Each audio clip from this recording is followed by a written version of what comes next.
I am in charge of organizing the graduation trip. After tough negotiations, I secured a high-end customized tour for 2,000 yuan per person, but the class monitor blew up. The live stream has a summer special, 7 days for only 288. Are you trying to put diamonds on an urn? With such a big appetite, aren't you afraid of choking to death? I decisively left the group chat. The class monitor smugly led the whole class to set off. A few days later, he called, crying, "We're going to be sold to Northern Myanmar, help."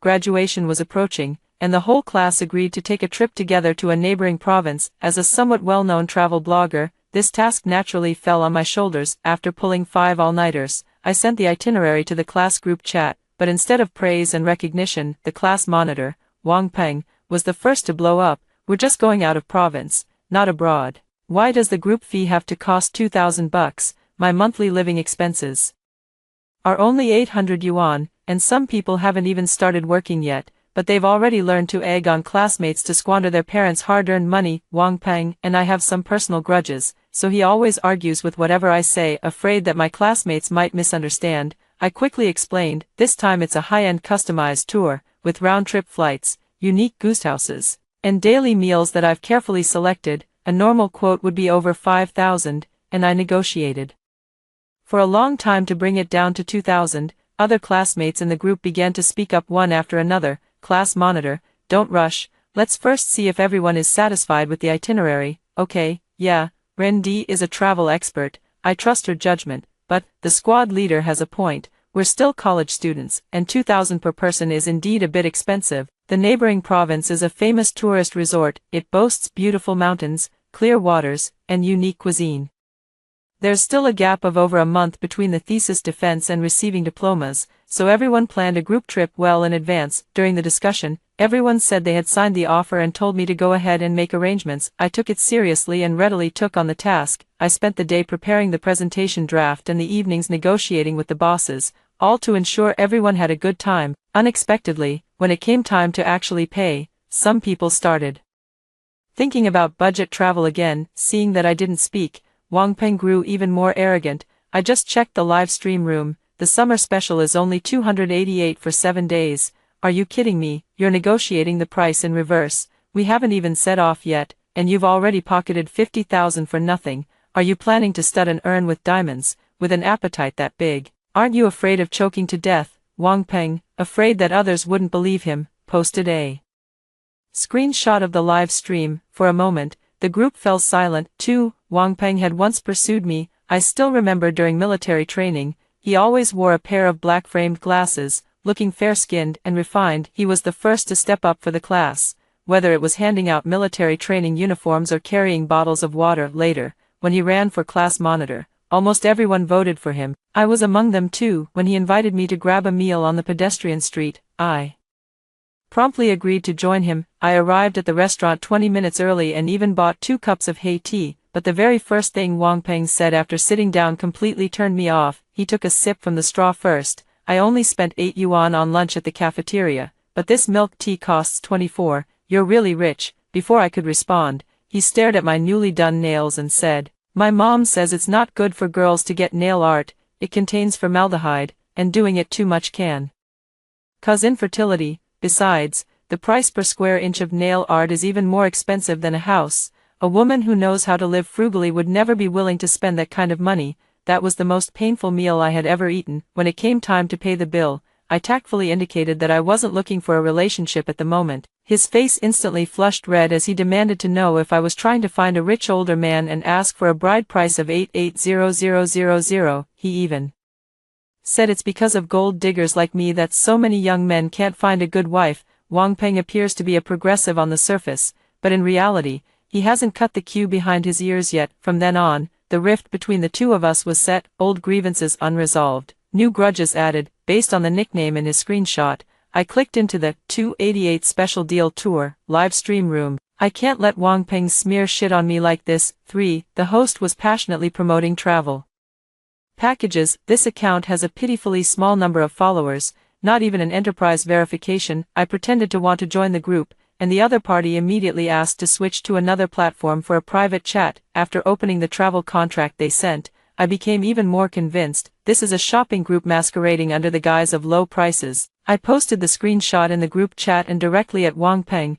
The contract doesn't even specify the hotel, restaurant, or mode of transportation. The neighboring province is right along the national border. By then, not only will we be forced into shopping, but there's a real risk we might not even make it back. A lot of the itinerary in this tour was arranged through promotional exchanges. If you think the budget is too high, we can switch to a bullet train or bus instead. It's both safe and cost-effective. The mood in the group has shifted. My classmates started flattering me, saying they were benefiting from my exclusive discount. Some also began asking how much the group fee could be reduced if they went on their own. To finalize the itinerary as soon as possible, I didn't even attend the dormitory dinner. Sitting intently at the computer, I replied to each message one by one. Wang Peng interrupted me, costing me some time, and I started to feel a bit anxious. At everyone, those who want to join the group, hurry up and transfer the money to me for registration. I dialed my roommate's number. The three of them were having a blast at the KTV. No one noticed the phone message. They first furiously cursed Wang Peng,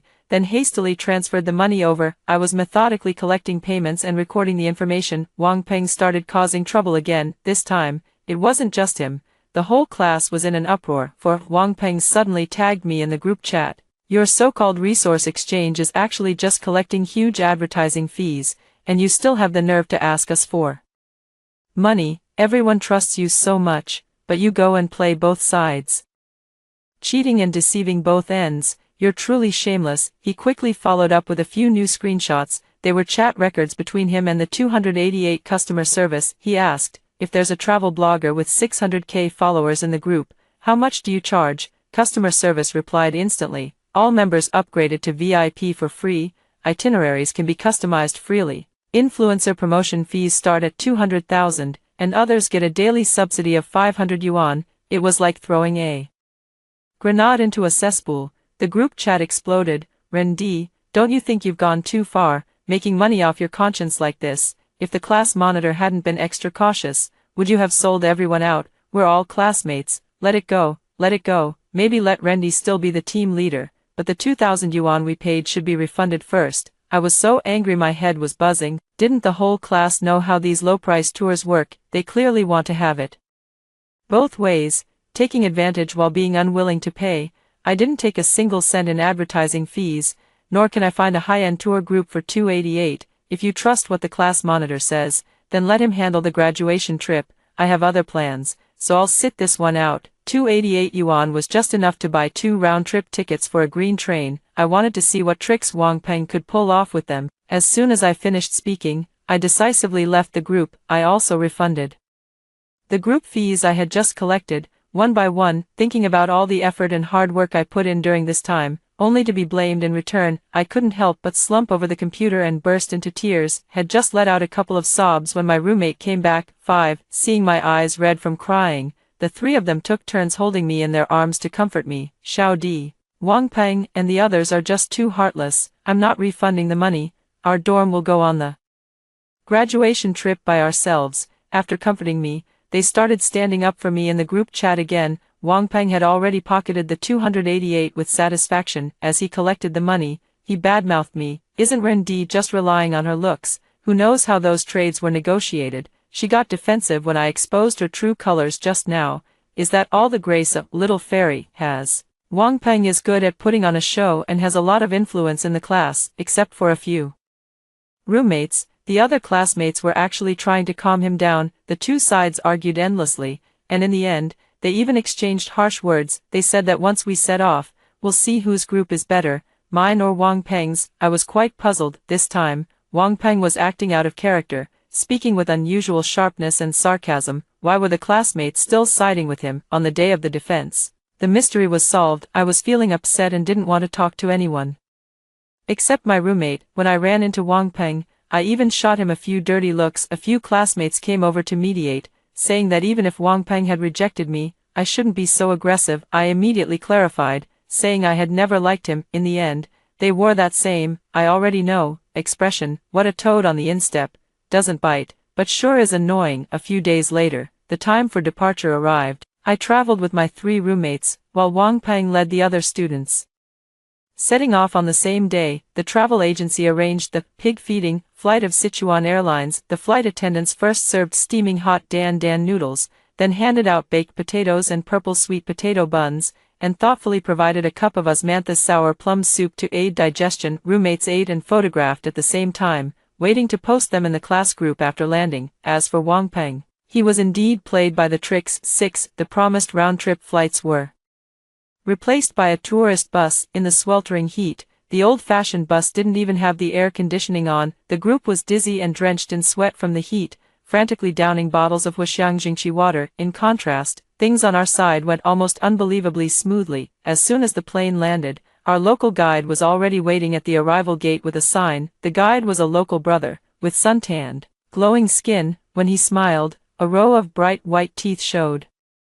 And he had a cheerful personality. We got into a spacious 7-seat business van and arrived at the seaside guesthouse in no time. Everyone eagerly gathered in front of the floor-to-ceiling windows for a group photo, while Wang Peng's team was still slowly swaying inside the bus. At noon, it was authentic by ethnic cuisine, but they could only slurp instant noodles at the service area. The contrast was too stark, and the classmates erupted again. I can tolerate the plane being downgraded to a hard seat, but how can we not even get a proper lunch? I've been glued to this seat for 10 hours, and both of my butt cheeks are numb. Class monitor, how exactly was the contract signed? It can't be that we can only eat instant noodles, right? This is really rough. If I'd known, I would have gone with Rendi. Wang Peng quickly calmed everyone down, saying that the bus situation was just an accident. He patted his chest and gave a guarantee, promising that the upcoming itinerary would absolutely exceed expectations. After dinner, we took a leisurely stroll by the seaside. Group messages started flooding the screen, buzzing non-stop. Opening it, I saw that Wang Peng and the others had finally gotten off the car. Everyone was busy flattering Wang Peng. The squad leader is impressive. He really has some skills. This hotel costs $800 a night. We're totally getting a steal. Not only do we get $500 up front when we arrive, but we also get to stay in a big hotel. My grandma even praised me for being good at saving money, opening one selfie after another, each holding a portrait of Grandpa Mao. My eyes nearly popped out. Not only were they not tricked into staying at some cheap hostel, they actually checked into a magnificent 5-star hotel. They even outshone us in style. This is too abnormal. If it's not a shopping tour, then the problem is even more serious. 7. I quickly asked the dorm leader to clarify. Are they going to the silver, jade, and tea shops that rip off customers tomorrow? Wang Peng replied smugly. What's up? Did Rendi send you to spout sour nonsense again? Sorry to disappoint you. Tomorrow, the day after, and the day after that, no shopping trips are scheduled any day. Sister Jiao heard we were software engineering majors and even specially prepared gifts for us. After saying that, he pulled out another group photo. The female tour guide was stunningly beautiful, tall and slender, leaning delicately on his shoulder like a little bird. Tell Rendi that I, Wang Peng, will only ever love mature women in this life. So she should give up hope as soon as possible. Truncation point. It seemed as if they had arranged it with Wang Peng. One after another, the classmates showed off their gifts. A Razer keyboard and mouse set worth 899 yuan. Each of them was grinning from ear to ear, their faces brimming with the ecstasy of having snagged a great bargain. The dormitory leader kindly sent the anti-fraud promotional video to the group. They only said that now it's a society governed by the rule of law, and there's strength in numbers. No matter what kinds of devils or monsters come, there's nothing to fear. Seeing that they didn't take it seriously, the roommates unanimously muted the group messages. I also advised them, if they want to court disaster themselves, others can't stop them. Since it's rare to go out, we might as well just enjoy the trip. The next day, the 4 of us took a cable car, visited a temple, and enjoyed delicious vegetarian meals. My roommates all made wishes, hoping to receive their dream job offers soon. Our school is a non-985-11 university, and with software as our major, the job market outlook was already unpromising, especially after Wang Peng announced in the group chat that he would be interning at a major company. Everyone became even more anxious. I don't want to do hardware testing anymore. I've decided to become a full-time blogger. For this trip, I specifically brought along my DSLR and a handheld fill light. Taking advantage of the good weather, I took plenty of life-defining photos of them. After posting the beautiful photos on my moments, the first person to comment was actually Wang Peng. 8. So it's not a trip, you're just an escort for some old man. Do your parents know you're selling your body for dirty money? Selling yourself is bad enough, but dragging your classmates into it too. have you no shame? In this 9-square grid, the only male is the tour guide, Brother Lou. According to the rules, Brother Lou was supposed to eat separately from us, but in the evening, he took on a promotion for a wild mushroom soup restaurant, and Brother Lou enthusiastically introduced all kinds of fresh mushrooms. The portions given by the boss were generous, so we simply invited Brother Lou to join us for the meal. I took a screenshot of the comment and sent it to Wang Peng. A dirty mind sees dirt everywhere. I think you're addicted to selling your ass. If you dare to spew shit again, believe me, I'll report you directly to your internship company. After waiting for a long time with no reply, I sent a knife emoji. A large red exclamation mark popped up in the chat window. That bastard actually blocked me. Thinking about his string of fabrications, I decided to confront him publicly. I threw out everything, not just Brother Lou's blurred tour guide license photo, but also the evidence of him asking for a meal. Shortly after it was sent, I was unexpectedly pulled into a new group chat that didn't include Wang Peng. It turned out that the tour guide, Sister Jiao, had been taking them to free man-made scenic spots, and the group meals were cheap pre-made dishes. The pork ribs and meatballs had an eerie pinkish tint, and they tasted even worse than cafeteria food. As for the promised daily subsidy of 500 yuan, it was only paid once. Even stranger, Sister Jiao insists on taking attendance every hour and forbids anyone from leaving the group for free activities. What should have been a nice group trip instead feels like a prison yard break. The classmates had enough, venting their frustrations while asking if it was too late to switch groups by paying now. I put my newly learned sandwich refusal method into action. It's so tough for you guys. Getting a meal for 288 is quite a good deal. Can't arrange for extra people at the last minute. Just think of it as remembering the hard times to appreciate the sweet. Anyway, my phone watch is out of battery. With that, they immediately left the group chat. I don't want to meddle any further and end up getting myself into trouble. Little did I expect that a few selfies taken on a sea view balcony had already revealed my location. These people actually blocked the entrance of the guesthouse directly. 9. This time I really have no way out. Tour guide Brother Lou was also extremely embarrassed. Actually, the travel agency had been planning an itinerary for over 30 people. For many tour activities, the more people, the cheaper it gets. To ensure a smooth departure, I ended up paying several thousand yuan out of my own pocket. Seeing that I remained cold and unyielding, they then surrounded the easygoing Brother Lou. Brother tour guide, we've brought all our luggage, please take us in. That's right, we even pooled together the taxi fare on the spot. I'm contacting my parents to transfer money. I'll give you the same standard of 2,000 per person. Is that okay? A large crowd gathered at the entrance of the homestay, already affecting normal business operations. Brother Lou suggested that the hotel still needed to coordinate arrangements, so perhaps they should finish lunch first before discussing further. He had the company dispatch a brand new tourist bus. The car was clean and tidy, with the air conditioning running at full blast. Brother Lou handed out bottles of water and small snacks to everyone one by one, and the classmates all flattered him, saying he was handsome and good-hearted. I pulled Brother Lou to the back row and briefly expressed my concerns. What if these people become dissatisfied halfway through and just walk away? Who would be responsible for covering the costs? Brother Lou smiled, took out the contract he had prepared in advance, and began to register the identity information. The contract was legally binding, and I immediately felt relieved. Half an hour later, we arrived at the restaurant. The four of us had originally booked a trendy creative cuisine restaurant. Considering the number of people,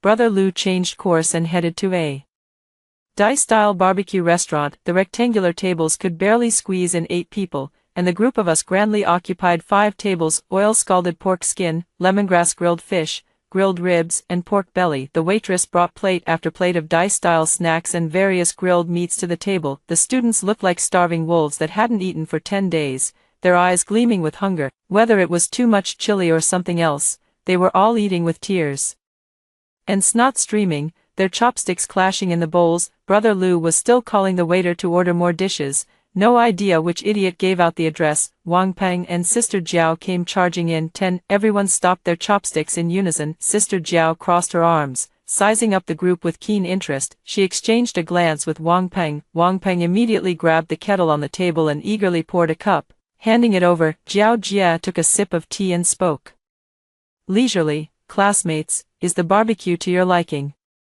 If you're done eating, come back to the hotel with me. I've specially prepared a new activity for everyone this afternoon. The restaurant fell into a dead silence, with no one daring to speak up. Jiao Jia's face darkened, and just as she was about to lose her temper, Wang Peng stopped her again. Wang Peng cleared his throat and raised his voice. If any of you have issues with the itinerary, feel free to discuss it with me. You all ran off without a word, and I thought something had happened.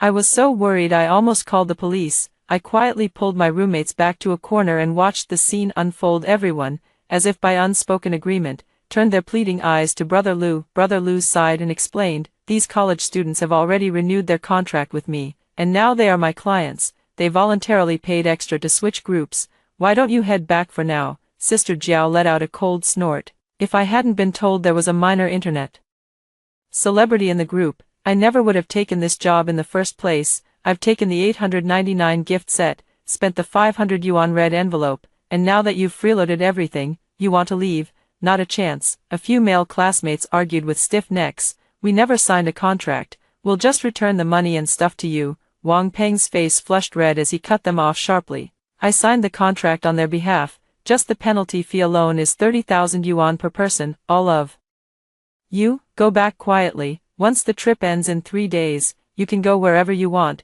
The group argued endlessly, while Brother Lu calmly took out his phone. If it doesn't work, let's call the police and let them handle it. 11. Upon hearing that the police would be called, Sister Jiao and Wang Peng both became anxious. Our hostel is giving back to graduates at a loss. There's no need to take this to the police station, right? Yeah, we're all classmates here. How about we each give a little ground? Wang Peng hurriedly stopped Brother Lu, while Sister Jiao ran to the side and made a phone call. 5 minutes later, Sister Jiao's face changed as if by magic, and she put on a smile. Classmates, I apologize for my bad attitude just now. I'm truly sorry. Our boss took this very seriously after finding out and gave me a severe scolding. To show our sincerity, the company has decided to add an extra 3,000 yuan in travel funds for each student. I'll transfer 1,000 yuan to everyone now. As long as the trip goes smoothly, the remaining 2,000 will be credited immediately. Brother Lu was left dumbfounded. The fence-sitters huddled together, whispering and discussing for a long time, and in the end, most of them decided to go back with Wang Peng. They cheerfully lined up one by one, showing Sister Jiao their payment codes. The remaining few, however, were determined to leave the group. No matter how Wang Peng and Sister Jiao tried to persuade them, they remained unmoved. Before leaving, Brother Lu took out the registration book. Everyone, let's settle the lunch money first. Only then did the group of people who were about to leave start reluctantly pulling out their money. That old, beat-up bus came again. As everyone was about to board the bus, Sister Jiao suddenly blocked the door. A pair of enchanting eyes stared straight in my direction. Wait, where's that little internet celebrity, Wang Peng? Why don't you invite her up here? Wang Peng reluctantly walked up to me, his face full of fawning smiles. Rendi, look how good our group's benefits are. Why don't you join us? He suddenly lowered his voice. Sister Jiao said that as long as you're willing to help with promotion, the travel agency is willing to throw in an extra 2,000,000. 12. I looked straight into Wang Peng's eyes. Wang Peng, how much did Sister Jiao actually pay you? Is it worth dragging the whole class into this? Have you really thought through the consequences of this deal? He shot me a vicious glare and said through gritted teeth, do you think you're the only smart one and everyone else is a fool? Let me tell you, they all chose to come with me willingly. That caught me a bit off guard. I thought these people were just dazzled by the transactions, so this is the masterstroke they were playing all along. I didn't want to deal with him anymore, so I turned around and walked away. Wang Peng rushed over in a panic and grabbed my arm. Just then, Brother Lu finished paying the bill and swatted away his dirty hand. He had no choice but to return to the bus. Frustrated, seeing that I wasn't fooled, Jiao Jia slapped him hard across the face. It wasn't until the bus had driven far away that the classmates who switched tour groups finally let out a long sigh of relief. Scared me to death. Thank goodness we got out. Damn it, I was really afraid I'd end up dead halfway through the trip. I was full of question marks. Didn't Wang Peng say you have your own pace? A few people exchanged glances, and the air froze for a few seconds. A frail female classmate grabbed my wrist tightly. Her voice was trembling as she spoke. Rendi, you have no idea what Wang Peng is planning. It turned out that before departure, Wang Peng had privately messaged each person, saying that this was most likely a shopping tour. As long as you have a thick enough skin and a tough enough attitude, you can enjoy a full 7 days with the least amount of money. To avoid being forced to spend money, Wang Peng even made them carry only 100 yuan in cash, but unexpectedly, there was no mandatory shopping. and the red packets arrived on time. Sister Jiao waved her hand generously, even gifting a 899 yuan souvenir. Now everyone was even more unsettled. 13. Jiao Jia and the driver watched everyone like ghosts, never leaving their side. The classmates discussed with Wang Peng again, asking if he could just call the police and leave. Wang Peng, however, was unusually agitated, saying that since nothing had happened yet, calling the police would only result in a sky-high penalty for breach of contract. He suggested that since everyone had already made money, it would be better to hold off and see what Sister Jiao was up to. If they could catch solid evidence of the other party's illegal activities, they might even earn a collective merit. I pressed further, since you've already agreed on a countermeasure, why choose to flee today? A few people instantly flushed, stammering as they said, Sister Jiao said, tomorrow she's taking us to the border to watch that kind of show. Although Wang Peng repeatedly assured us that he had already notified the police, the more we thought about it, the more scared we became. I immediately understood, this was clearly a scheme to lure them into watching some sleazy little dance. Once the bus starts and the small boat sets off, who knows where they'll be taken. On a university campus, the most intimidating figures are none other than the security guards confiscating prohibited electrical appliances.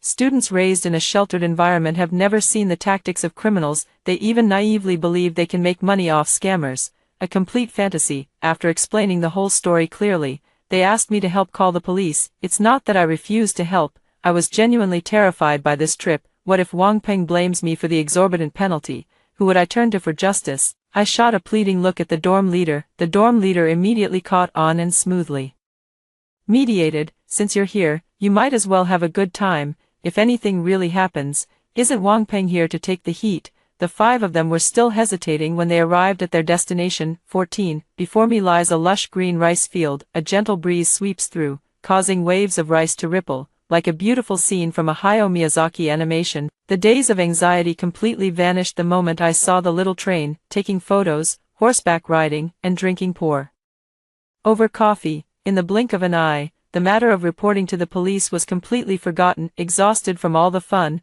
lying down on the soft, big bed was simply blissful. Sound asleep, the door suddenly banged loudly. Bleary-eyed, I opened the door and was immediately surrounded by several panicked classmates. It's over, Wang Peng and the others have all lost contact. The petite female classmate's eyes were red, and she was so anxious she was about to cry.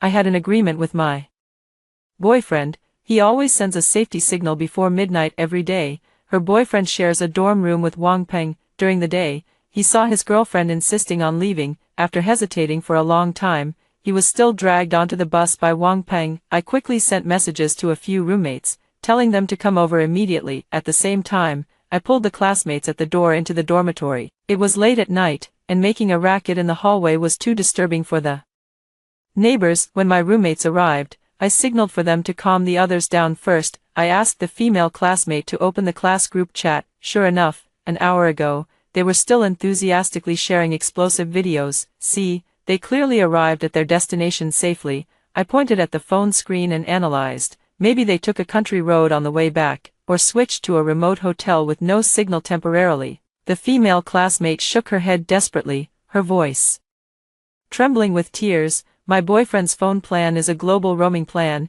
He gets signal even in deep mountains and dense forests. They must be in trouble. We need to call the police immediately. Just as she was about to press the dial button, my phone rang first. The caller ID showed an unfamiliar number. When I answered, a familiar male voice came through the line. Ren Di, it's Wang Peng. We're being sold to northern Myanmar. Help. 15. I raised my index finger, making a shushing gesture.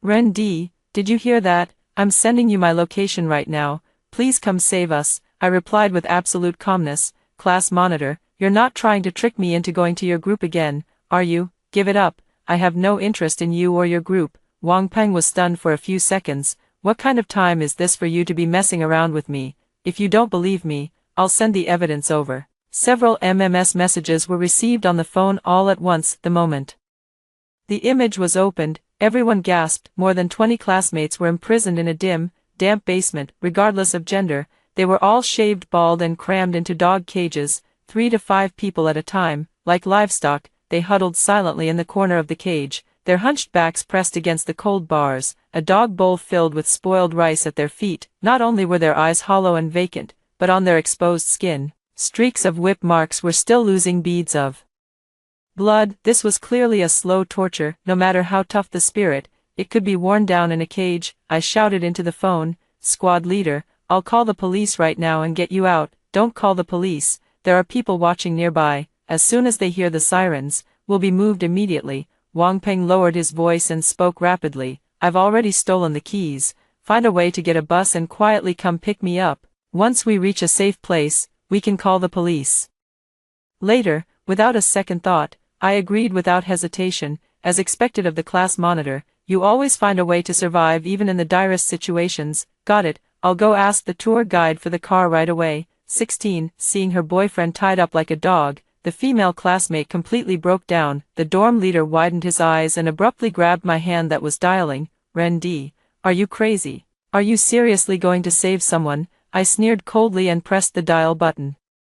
Firmly, "No, I'm calling the police. Hello, I want to report a case. Over 20 college students have been sold to a scam compound." I'm not familiar with the compound situation, but I know Wang Peng all too well. If he could actually steal the keys, given his personality, he would definitely slip away on his own in the dead of night. He wouldn't risk alerting the guards, let alone be kind enough to save everyone. Half an hour later, the police arrived at the location provided by Wang Peng. The scene, aside from a few low-level thugs from the 3 compounds, was already deserted. I immediately contacted the counselor, who let out a screech like a rubber chicken over the phone. Early the next morning, the parents of the missing students began receiving extortion messages one after another. The boy demanded 600,000 yuan, while the girl asked for 800,000, euphemistically calling it a mouse and keyboard wear and tear fee. The students had already been removed from the iron cage. With one foot chained to an iron stool, they were forced to sit upright, facing flickering monitors,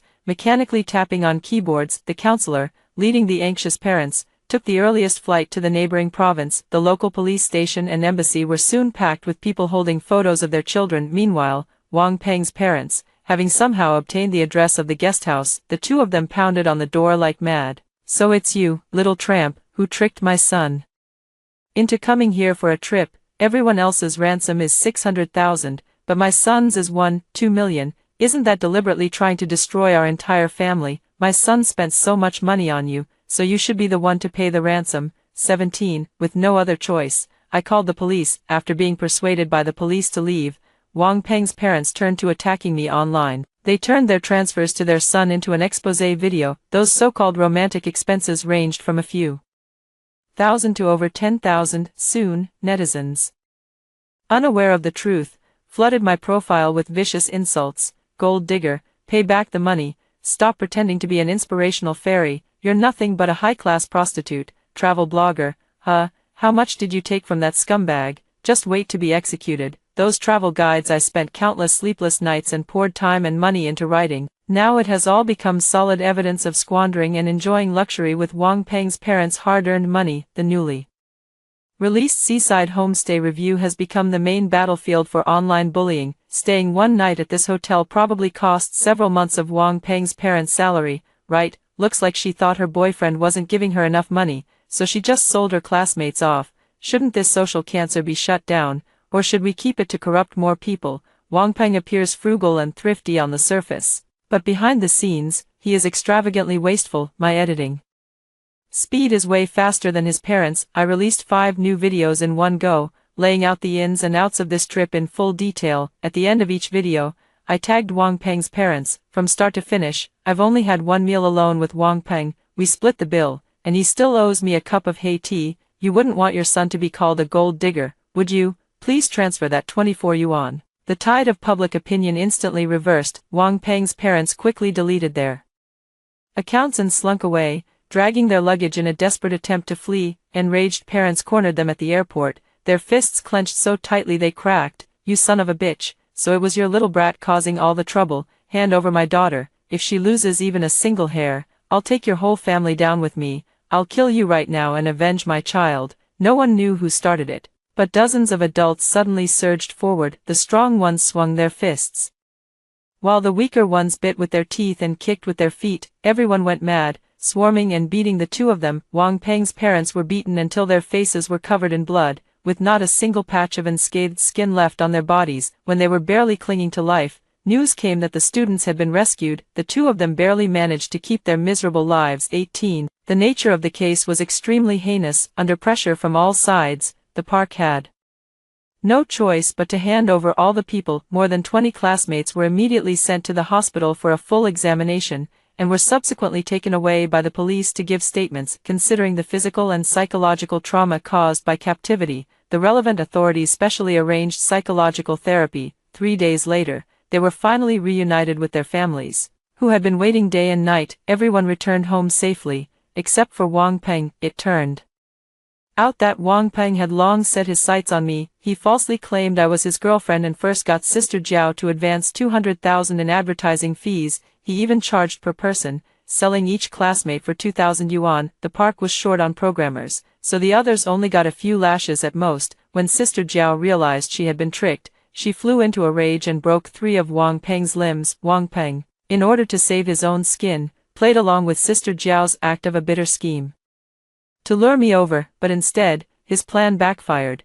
and he ended up losing several of his men. Sister Jiao blamed Wang Peng for this, which is why his ransom was twice that of the others. A month later, as soon as Wang Peng could hobble around on crutches, he was taken away in handcuffs by the police. According to a classmate, his family sold off their house and car at a huge loss. They scraped together over 1 million yuan, paid the court fines, and then compensated each of the classmates who had been defrauded. In the end, Wang Peng was sentenced to 5 years in prison. As for the criminal group that Sister Jiao was part of, they were all rounded up in a later cross-border joint law enforcement operation. The lightest accomplice starts with a minimum of 10 years. The big company offer Wang Peng mentioned was fake. Everything was just to maintain his image. Most of the class didn't find good jobs either. Otherwise, where would they find the time to travel? This case was turned into an anti-fraud educational video by the police and played on a loop across various campuses. As for me, I began a new journey. After hearing the first story above, what are your thoughts? Feel free to share your opinions in the comments section. Next, there is another similar story. Let's continue to see. After my rebirth, I awakened the damage transfer system. Any harm inflicted upon me would be returned tenfold to a designated target. The moment the male lead pushed me down the stairs and broke my leg for the sake of his white moonlight, I immediately set the transfer target to her. Thus, in front of everyone, the male lead held me and cried his heart out, while his white moonlight, standing at the top of the stairs unscathed, but his legs twisted, and he screamed before passing out. Leaning in the male lead's embrace, I spoke weakly. See, even the heavens can't stand to watch. The cold, hard edge of the steps slammed into my back. Yet the expected sharp pain never came. Damage transfer system successfully bound. Host detected to have sustained fall and impact injuries, expected to result in comminuted fractures of both legs and a grade 3 concussion. Please designate a target for injury transfer. The inflicted damage will be returned tenfold. The mechanical electronic voice echoed in my mind just as I was being jostled by the crowd,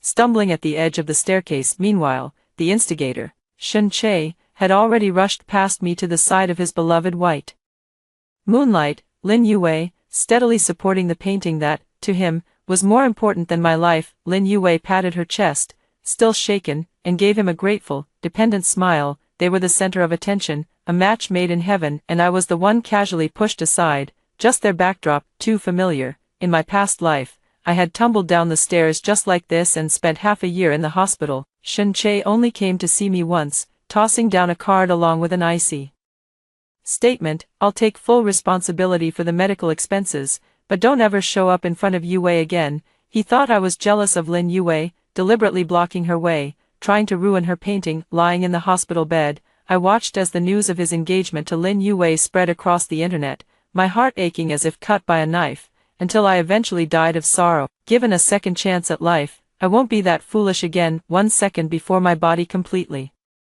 lost control, I mustered all my strength and silently recited in my heart. Lin Yue, transfer target set. Lin Yue, damage transferring. I closed my eyes, waiting for a completely different ending. The weightless sensation of my body falling came, only to be caught by a warm and forceful embrace. It was Shen Che. He had probably calmed Lin Yue down before finally remembering me, his girlfriend, whom he had personally pushed down the stairs. Jiang Wan. He held me, his voice filled with an unprecedented panic and trembling, before I could even open my eyes.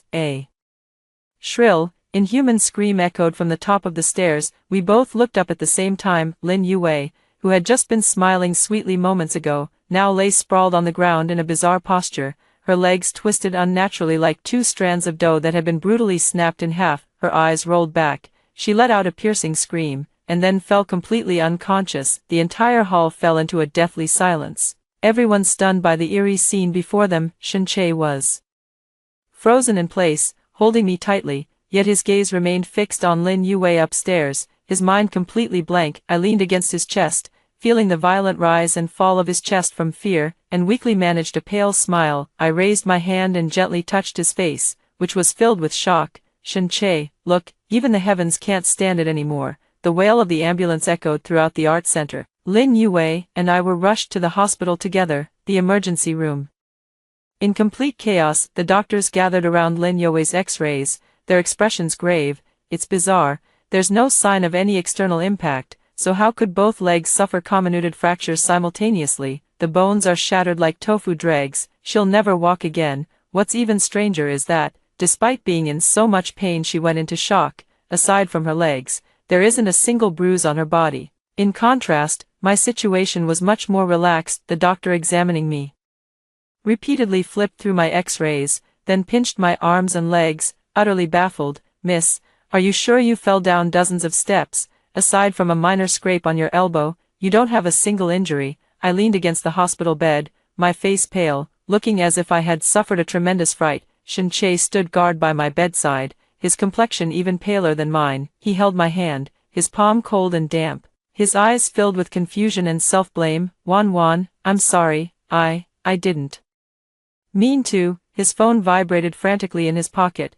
No doubt it was someone from Lin Yue's side calling. He picked it up several times, then put it down again, ultimately choosing to stay by my side. Are you feeling unwell anywhere? Let the doctor give you a thorough checkup. I shook my head, my eyes welling up at just the right moment. I'm fine, just a little scared. How is Yue doing? At the mention of Lin Yue, Shen Che's eyes instantly dimmed, and he closed them in pain. The doctor said, her leg is beyond recovery. After speaking, he pressed his lips tightly together, his handsome face filled with anguish. He couldn't understand it. He clearly pushed me, so why was it Lin Yue who ended up shattered to pieces? I want him to be unable to make sense of it. I want this thorn to remain forever in his heart, so that every breath he takes is accompanied by guilt and confusion. Shen Che, I spoke softly, my voice trembling just the right amount. Did I scare you? He snapped back to reality, looked at me, and shook his head vigorously. No, don't overthink it, just rest well. As soon as the words fell, the door of the hospital room was kicked open. Lin Yue's mother, the elegant and dignified Mrs. Lin, now rushed in like a madwoman, her makeup smeared from crying and her hair disheveled. Without a word, she rushed to my bedside and raised her hand to slap me. Shen Che swiftly intercepted her. Auntie, please calm down, my daughter's leg is broken. How can I possibly calm down, Mrs. Lin's eyes were bloodshot as she pointed at my nose and began shouting, it's all your fault, you jinx, you must have been jealous of our Yue and pushed her on purpose. Otherwise, how could she have broken her leg for no reason at all? Her ability to twist the truth was exactly the same as in my past life. Shen Chen furrowed his brow tightly, shielding me behind him. Auntie, you've got it wrong. It was my fault. I was the one who pushed Jiang Wan. Did you push her? Mrs. Lin looked at me as if she had just heard the biggest joke in the world. Her eyes swept over me from head to toe, the contempt and hatred in her gaze almost tangible. Shen Che, don't lie just to protect this woman. If she was pushed, how is she sitting here perfectly fine? What about my daughter? You saw with your own eyes how my daughter's leg was broken. Her hysterical cries drew the attention of everyone in the hallway. I hid behind Shen Che, lowering my eyes, looking as if I were on the verge of tears, but in my heart, I sneered coldly. Good, let the chaos unfold. The bigger, the better. Shen Che was left speechless by her questioning and could only repeat, Auntie, things aren't what you think. I'll take responsibility. Take responsibility. How will you take responsibility? Can you give me back a healthy daughter? Mrs. Lin refused to relent, reaching out to grab my hair. In the chaos, her nails scraped across the back of my hand, leaving behind fine trails of blood. Host detected to have sustained scratching damage, initiating tenfold retaliation. I almost immediately locked onto the target for the transfer in my mind, not Mrs. Lin, nor Shin-chae, but Lin Yue in the next room, who had just undergone surgery and was under heavy anesthesia. The next second, a nurse's scream and the blaring of medical equipment suddenly erupted from the next room. Immediately following that was Lin Yue's heart-wrenching scream. That sound was even more miserable and desperate than at the art exhibition, as if she were enduring some form of torture. Mrs. Lin's movements came to an abrupt halt, her face turned deathly pale, and without another thought for me, she scrambled out in a frantic rush. Yue, my Yue. The entire floor was thrown into chaos by this sudden turn of events. Doctors and nurses hurried into Lin Yue's hospital room, and the world finally fell quiet. I raised my hand, looking at the scratch on the back of it, which was healing at a speed visible to the naked eye. Shin-chae stood in place, motionless. He stared at me intently, his eyes no longer filled with just confusion and self-blame, but with a hint of fear. He saw it. He must have seen the moment Mrs. Lin scratched me. He also heard Lin Yue's subsequent scream. Once could be a coincidence, but twice, I met his gaze, my eyes pure and innocent. Shin-chae, I asked softly, am I a very troublesome person? His Adam's apple bobbed, his lips trembling for a long while, yet not a single word came out. Lin Yue's condition was very serious.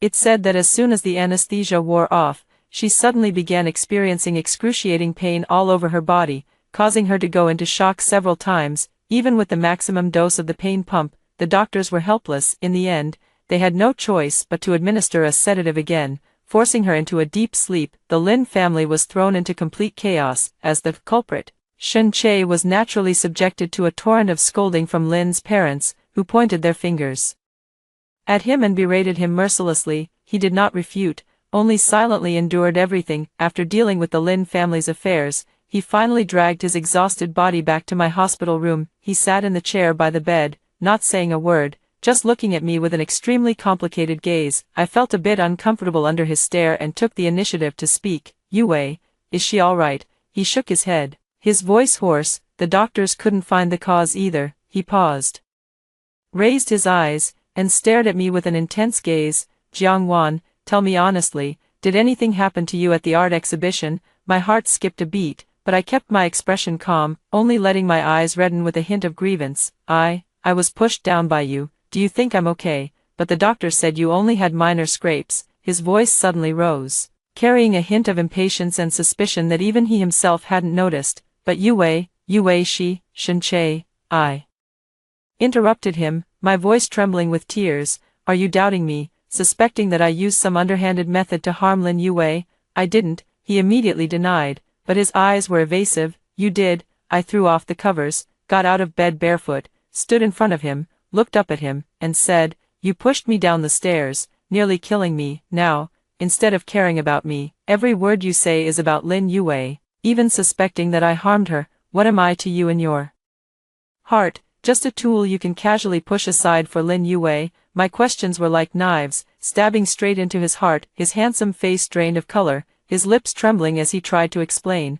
but found no words to say, because everything I had spoken was the truth. I'm sorry. In the end, all he could manage were those 3 words, his voice filled with a sense of helplessness. I let out a cold laugh and turned to leave. Where are you going? He grabbed my wrist. None of your business. I struggled with all my might. I don't want to see you. Go find your Lin Yue. Just then, the hospital room door was pushed open. Shin-chae's friends walked in, led by Lu Yen. They were carrying fruit baskets and nutritional supplements. Seeing Shin-chae and me in a tussle, they all froze for a moment. Lu Yen is Shin-chae's best friend and also the one who looks down on me the most. He glanced at me and spoke in a flippant tone. Oh, what's this act now? Shin-chae, your wife really knows how to make a scene. Even with Yue in that state, she still has the mood to throw a tantrum with you here. His words, both explicit and implicit, were all accusations of me being unreasonable and immature. Trembling with anger, I violently shook off Shin-chae's hand. Lu Yen, shut up, you're not welcome here. Lu Yen scoffed, slamming the fruit basket onto the table with a loud thud. What, did I hit a nerve? Jiangwan, don't think we don't know what you're up to. You're just jealous of Yue, aren't you? Using such low tactics to gain sympathy. Is that really worth it? He stepped closer, looking down at me with a contemptuous glare. I'm telling you, Shin-chae only has Yue in his heart. Even if you die here, you won't earn a single glance from him. He was standing too close, his warm breath hitting my face as he spoke. I instinctively took a step back, but my foot caught on the one he deliberately stuck out. I fell backward, about to crash into the corner of the table behind me. Detecting that the host is about to suffer impact damage, a cold glint flashed in my eyes. Transfer target, Lu Yen. I did not bump into the corner of the table. Shen Che pulled me back in time, dragging me into his embrace. Standing in place, Lu Yen felt as if he had been struck head-on by a high-speed truck. Without any warning, his entire body was flung backward, crashing violently into the opposite wall with a heavy, dull thud. Plaster crumbled and fell from the wall. Lu Yen slid to the ground like a pile of mud, blood gushing from his nose and mouth, and he lost consciousness on the spot. The few friends following behind him were all completely stunned. They stared blankly at Lu Yen on the ground, then at me, safe and sound in Shen Che's arms, their faces filled with terror and disbelief. Unthinkable. Yenji, hurry, call the doctor. The hospital room descended into chaos once again. Shen Che held me in his arms, his body trembling slightly. He lowered his head, and the look in his eyes as he gazed at me could no longer be described as mere fear. It was a kind of extreme terror,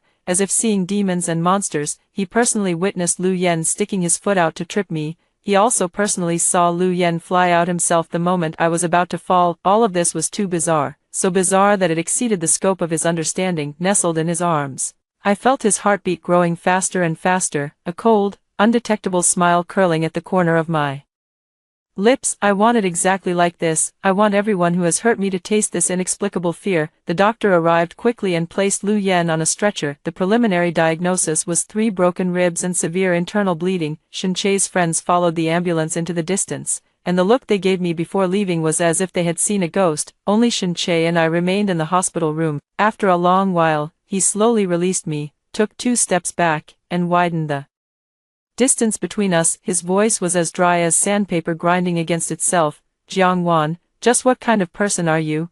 I lifted my head, meeting his gaze full of fear, and revealed a pure, innocent smile. Shen Che, what are you talking about? I don't understand. It was you, wasn't it? He stared at me intently, as if trying to see right through me. Yue and Lu Yen, it was all you. What did I do?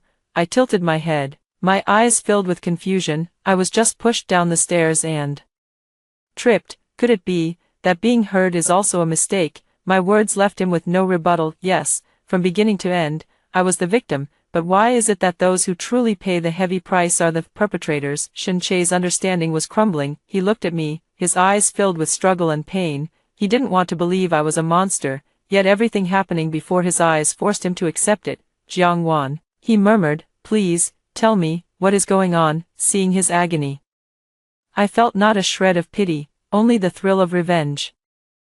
I chuckled softly. Shen Che, perhaps you should go to the temple and pray, because I might be someone favored by the gods. Lu Yan's severe injuries caused the situation to completely escalate. Shen Che's friends were spreading rumors all over the hospital, calling me a jinx and a monster. They said anyone who got close to me would be struck by terrible misfortune. First Lin Yue, then Lu Yen, with 2 vivid examples right before their eyes. It was hard for anyone not to believe it. For a moment, rumors spread like wildfire. Even the nurses at the hospital started looking at me strangely, keeping a distance of 3 meters when changing my bandages. Shen Che was under immense pressure. On one side were Lin Yue and Lu Yen, both unconscious, and the pressure from their 2 families behind them. On one side, there was me, this eerie and sinister girlfriend. He visibly deteriorated at a rapid pace, with heavy dark circles under his eyes and a stubble of unkempt beard sprouting on his chin. He stopped coming to my hospital room, and I was glad for the peace and quiet. On the day I was discharged,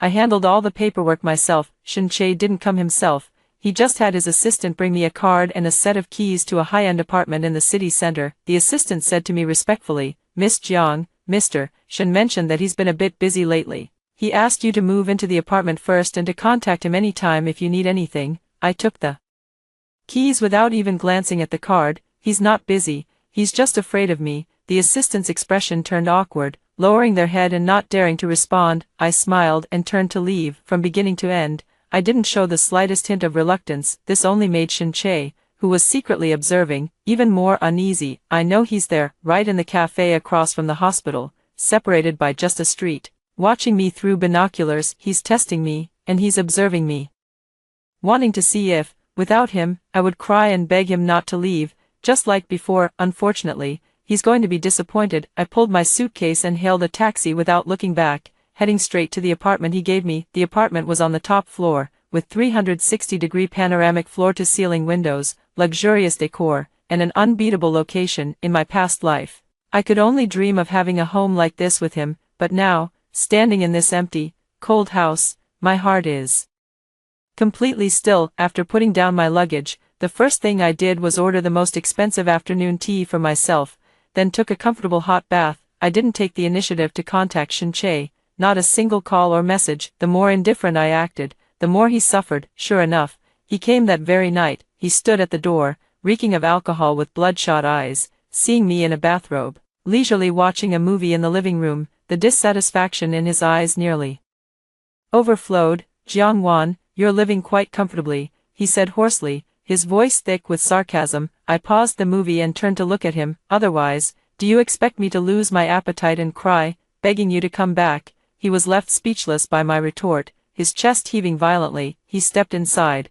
slamming the door shut behind him, and backed me into a corner. The strong scent of alcohol, mingled with the pleasant woody fragrance he carried, enveloped me completely. "What do you want from me?" He pinched my chin, his grip so strong it felt like he was about to crush my bones. "Does tormenting me give you pleasure?" Pain shot through me. Detected host has sustained pinch damage. I looked at his handsome face, so close to mine, and suddenly smiled. "Yes, I activated the system. Tenfold return in progress. This time, I didn't choose anyone, I chose himself." Shin-chae's expression instantly froze on his face. The hand that was pinching my chin suddenly stiffened, then, as if struck by an electric shock, let out a pained groan. He released me, clutching his own jaw, staggering back a few steps, his face filled with disbelief. That excruciating pain of having his bone crushed alive sobered him up considerably in an instant. "You," he stared at me in horror, as if looking at a complete monster. I rubbed my chin, which he had pinched red,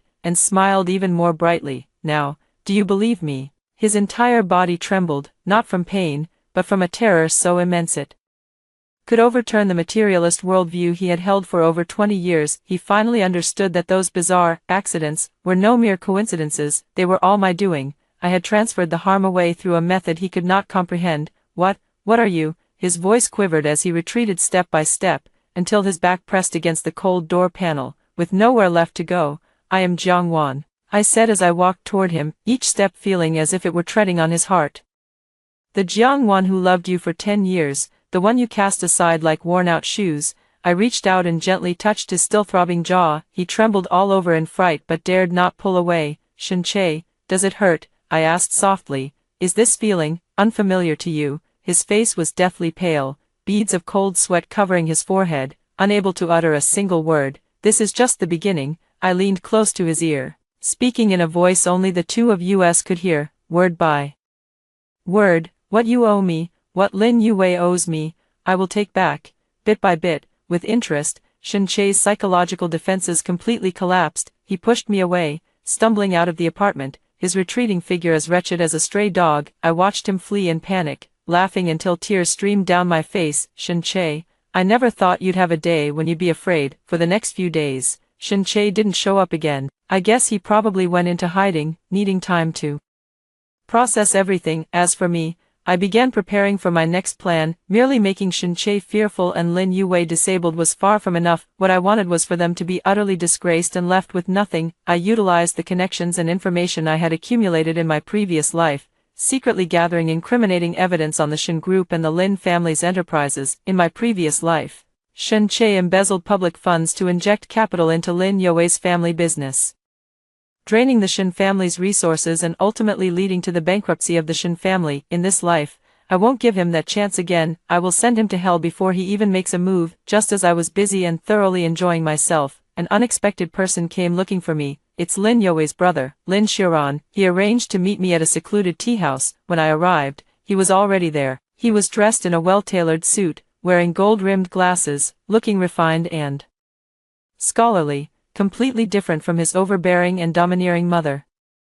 "Miss Jiang," he stood up and pulled out the chair for me, his demeanor gentlemanly. I sat down and got straight to the point. "Mr. Lin, you asked to see me about your sister's matter." He nodded, his expression grave. "I've heard about what happened between my sister and Lu Yen. It's very strange." He pushed up his glasses, his gaze behind the lenses sharp as a blade. I've looked into you, Miss Jiang. Your family background is ordinary. Your record is clean, with nothing out of the ordinary, but ever since the day of the art exhibition, everyone who has clashed with you has met with misfortune. I picked up my teacup, blew on the steam, and said nothing. I'm not here to accuse you. He seemed to sense my wariness and softened his tone. I'm here to make a deal with you. Trade. I raised an eyebrow. He leaned forward, lowering his voice. I know you're not an ordinary person. I don't care what methods you used. I just want you to help me with one thing. In exchange, he paused, dangling a huge bait. I can help you deal with Shin-Che together. I looked at Lin Xiaoran,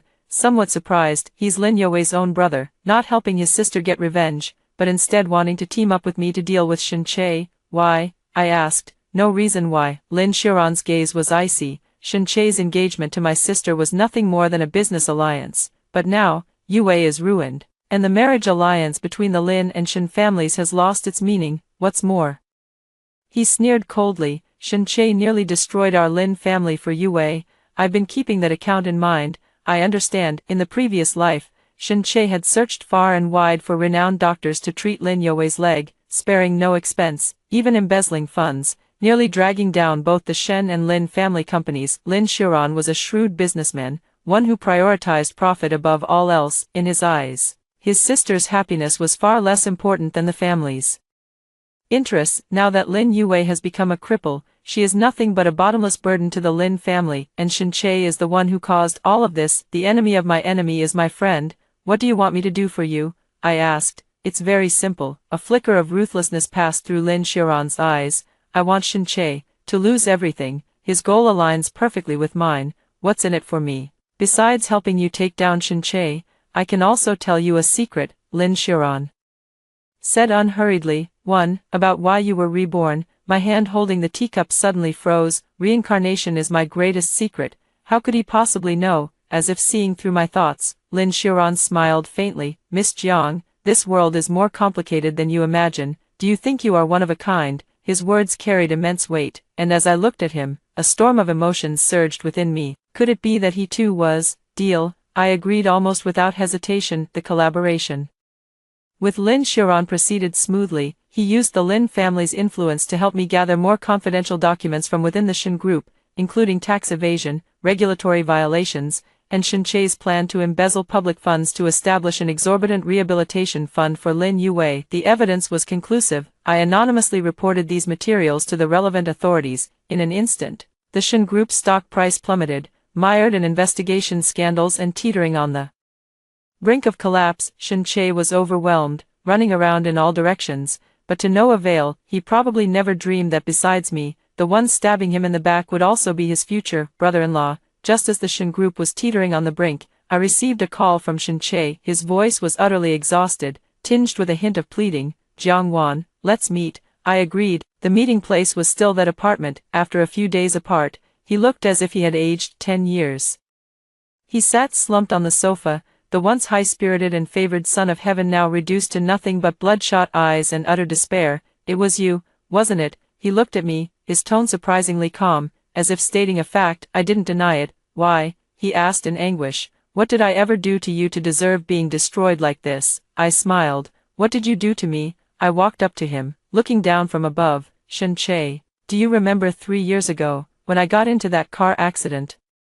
He was stunned. 3 years ago, I was hit by a truck that ran a red light while rushing to deliver an urgent document to him. I lay unconscious in the hospital for 3 days and 3 nights. When I woke up, the first person I saw wasn't him, it was Lin Youwei, who was keeping watch by the next bed. She just sprained her ankle, yet Shin-Che stayed by her side without leaving, peeling apples for her and telling jokes. Meanwhile, I lay alone in the hospital bed, nearly dying. He didn't even know I had been in a car accident. Later, when he found out, he only sent his assistant with a sum of money, not even bothering to show up. From that moment on, I knew that this man had never had me in his heart. I calmly told him about this past incident. For the first time, Shin-Che's face showed confusion and guilt. I didn't know, he murmured. Youwei said at the time that you just had a minor cold. Can a single word from her just erase the fact that I almost died? I looked at him coldly. Shin-Che, you're not stupid, you just don't care. Because you don't care, my life or death means nothing to you. Because you don't care, You could push me down the stairs without hesitation just to steady her easel. Each of my words struck like a heavy hammer, pounding relentlessly into his heart. He collapsed weakly onto the sofa, his face as pale as paper. I'm sorry. Those 3 words again. It's too late for apologies now. I withdrew my gaze. The Shin Group is finished. You'll soon be behind bars for embezzlement and commercial fraud, and Lin Yue will spend the rest of her life in a wheelchair. This is what you owe me. I finished speaking, turned around, and walked away. He didn't stop me. As I reached the door, his voice, filled with despair and hoarseness, came from behind me. Jiang Wan, even if I deserve to die 1,000 deaths, Yue is innocent. Please, let her go, okay? Even at a time like this, the one he's still thinking about is his white moonlight. You can ponder that question slowly once you're in prison. I pulled open the door, and sunlight poured in. Outside the door stood Lin Xiran. He gave me a slight smile and handed me a document. Congratulations, you've avenged your great wrong. I took the document. It was the secret of rebirth he had promised to tell me. I opened the file, and with just one glance, my pupils instantly contracted. On the document was an experimental report. The name of the test subject was unmistakably Lin Yue. The content of the report made my heart race with fear. This is an illegal experiment conducted by a secret biotech company, with the project name Fate Grafting. In simple terms, it involves using a special brainwave resonance technology to transfer one person's misfortune, illness, and injuries to another person. The selected receptor would bear all the misfortune on behalf of the subject. Lin Yue was that subject, and I am her receptor. The report meticulously documented every accident, every illness, and every stroke of bad luck that had happened to me over the past 10 years, from tripping on flat ground to being severely injured in a car accident. It turns out, none of them were accidents. Instead, Lin Yue used the fate grafting system to transfer all the misfortunes she should have endured onto me, and Shin Che was the medium that activated the system. Whenever he felt a strong desire to protect and love Lin Yue, the system would automatically activate, transferring the potential dangers around her to the person closest to him but whom he cared about the least, and that person was me. I finally understand why, after loving Shin Che for 10 years, I have always felt like an insignificant shadow. It's not because I'm not good enough, but because, in the system's design, I must be someone he overlooks and looks down upon. Only in this way, when danger comes, can he sacrifice me without hesitation to protect Lin Yue. Holding the report, my hands and feet turned ice cold. My tragic life in my previous existence was, from beginning to end, a meticulously orchestrated conspiracy, and the reason for my rebirth was written on the last page of the report. Subject Jiang Wan, due to long-term exposure to overloaded misfortune transference, experienced a collapse of spiritual energy, leading to a bug in the fate grafting system, resulting in the phenomenon of consciousness regression, i.e., rebirth, and the damage transfer system I awakened to is actually a byproduct of that bug. It no longer made me bear the hurt unilaterally. Instead, it gave me the right to fight back. This company is funded by the Lin family. Lin Xiran's voice rang in my ear, cold and devoid of any emotion. This experiment was a gift my father specially prepared for his precious daughter, so she could live a smooth and peaceful life forever. So, my sister is no innocent, pure-hearted saint. She knew about your existence from the very beginning. She has been contentedly enjoying everything you endured for her, watching you suffer, watching you fall into misfortune, and even watching you die. Lin Xiran adjusted his glasses, a flicker of satisfaction flashing in his eyes. Now that she's become a cripple, it's her own fault. I clenched the report in my hand, my knuckles turning white. A surge of overwhelming hatred welled up from the depths of my heart. So that's how it is. What I had believed to be deep affection was nothing but a complete and utter deception. My life, from the very beginning, has been nothing but a stepping stone and a trash can for Lin Yue. What about Shin Che? Does he know? I asked, my voice hoarse. He doesn't know, Lin Xiran said. He's just a pitiful pawn, like you, but that doesn't excuse the way he hurt you. I closed my eyes and took a deep breath. When I opened them again, only a cold, lifeless stillness remained in my eyes. Lin Xiran, our deal isn't over yet. Oh, he looked at me with keen interest. I want the Lin family to vanish completely from this world. Lin Xiran looked at me, fell silent for a moment, and then laughed. Jiang Wan, you're even more ruthless than I imagined. Takes one to know one, I retorted coldly. To seize control of the Lin family, he didn't hesitate to betray his own father and sister. How is he any better than me? All right, he agreed without hesitation. I can help you, but I have one condition. Speak. Once this is done, I want you to lift the curse on Yue, he said, looking at me with sincere eyes. Though she deserves it, she is still my sister after all. Losing the use of her legs is already the harshest punishment she could receive. I looked at him and suddenly found it somewhat amusing. Do you think this ability of mine is something I can just turn on and off at will? However, that doesn't stop me from taking advantage of this aspect of him. All right, I nodded, with my promise secured. Lin Xiaoran acted with astonishing speed. He used the internal information of the Lin family that he had in his possession, combined with the fate grafting experimental report in my hands, to deliver a fatal blow to the Lin family. Illegal human experimentation. This was a grave crime severe enough to plunge the entire Lin family into eternal ruin. Lin's father was arrested and imprisoned, the Lin group was seized, and all its assets were frozen. The once glorious and illustrious Lin family collapsed overnight, crumbling in an instant. Shen Che, on the other hand, was sentenced to 20 years in prison for multiple charges. I saw him for the last time in court. He was wearing prison garb, his hair shaved into a crew cut,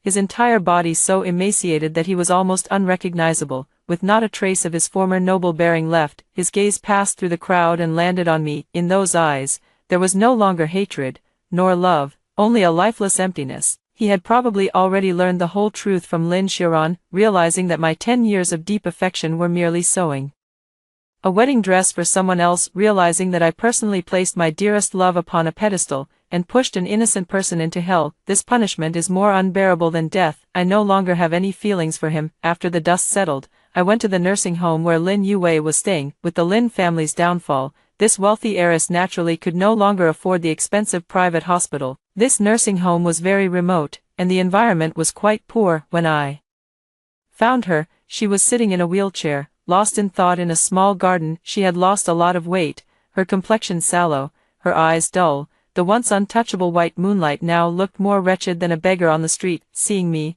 a ripple of emotion finally stirred in her murky eyes. It was hatred. It's you, she gritted her teeth, her voice squeezed from her throat. Jiangwan, you devil. I'm just returning everything you did to me, back to you. I looked at her calmly. How does it feel, being treated like trash, bearing misfortune for others? Does it feel good? You're lying, she exclaimed, waving her arms frantically. I don't know anything about fate grafting. I know nothing. Is that so? I took out my phone and played a recording. It was given to me by Lin Xiaoran, a conversation between her and her father. On the recording, she used a sickeningly sweet voice to coquettishly plead with her father. Dad, that Jiangwan seems to be doing quite well lately. Is there's something wrong with the system? You need to make Shen Che love me more, so all my bad luck can be transferred to her. After the recording finished playing, Lin Yue's face instantly drained of all color. She slumped in her wheelchair, trembling like a leaf. I put away my phone and looked down at her from above. Now, do you have anything else to say? Lin Yue completely broke down. She cried uncontrollably in front of me, with tears and mucus streaming down her face, completely losing all sense of decorum. I was wrong, Jiangwan, I was truly wrong. She clutched at my pant leg, pleading desperately. Please let me go. I beg you, I don't want to live like this for the rest of my life. I kicked her hand away in disgust. Let you go? For 10 years, you used me as a vessel for your misfortune. Car accidents, serious illnesses, betrayal by everyone close to me, when I was on the brink of death. Why didn't you ever think of letting me go? Now you come begging for mercy. It's too late. I looked at her desperate face, but felt no sense of vengeful satisfaction in my heart, only an overwhelming absurdity and weariness. I turned and walked away, not sparing her another glance. Behind me, her cries and curses grew increasingly shrill and bitter. Having dealt with all my enemies, I still did not feel any relief. I sold the apartment Shen Che gave me and also refused the huge sum of money Lin Xiaoran offered me. I just wanted to leave this city and start a new life. Before I left, Lin Xiaoran found me. He fulfilled our agreement, handing over to me the remaining usable assets and connections of the Lin family. What are your plans for the future? He asked me. To go somewhere where no one knows me, I said. He fell silent for a moment, then said, Yue has gone mad. I paused, but did not turn around. She was sent to a mental hospital, constantly saying that ghosts are trying to harm her, that someone wants to steal her luck. She got what she deserved. I know, Lin Xiaoran sighed. Jiangwan, that ability of yours, is it still there? I Shook my head. It's very strange, ever since Lin Yue was declared mentally unstable, that damage transfer system in my mind has never made a sound again. It seems to have vanished. Perhaps, when all hatred is settled, it will have fulfilled its mission. That's fine too, Lin Xiran nodded. From now on, just live as an ordinary person and live well. I didn't say anything. Pulling my suitcase as I walked into the airport security checkpoint, the plane took off, and as I watched the city beneath me grow smaller and smaller, a mix of emotions welled up in my heart. Everything in the past feels like a bizarre, surreal nightmare. Now, the dream is over. I lean against the porthole, gazing at the pure blue sky and white clouds outside, and slowly close my eyes. Jiang Wan's life has come to an end, and my life has only just begun. After hearing the second story above, what are your thoughts? Feel free to share your opinions in the comments section. Next, there is another similar story.